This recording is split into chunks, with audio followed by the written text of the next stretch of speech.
Alam kong kailangan nyo mag-switch sa camera. Pero hindi masisabi ng direktor, ah. Wait, who's this? Wait, are you a fan?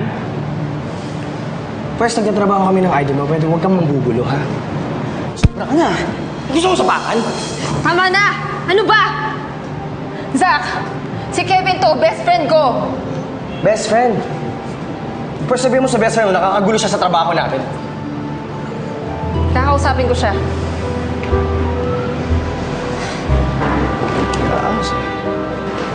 So ano mangyayari sa shoot natin? Ako na lang, sorry.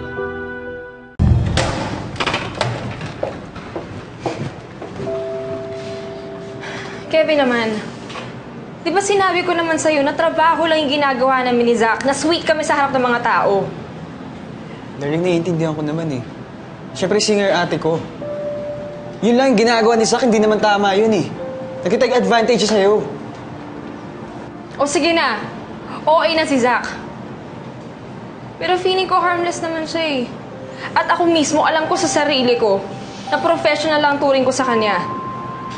At kinakampihan mo pa siya, kaysa sa akin. Hindi ko siya kinakampihan. Pinapaintindi ko lang sa yung sitwasyon. Sa harap ng camera, sa harap ng mga tao, yun lang yung ginagawa namin. Yun lang, Kevin.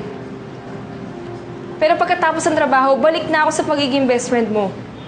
Intindihin mo naman ako. Okay. I'm sorry kung nakakasagabal ako sa trabaho mo.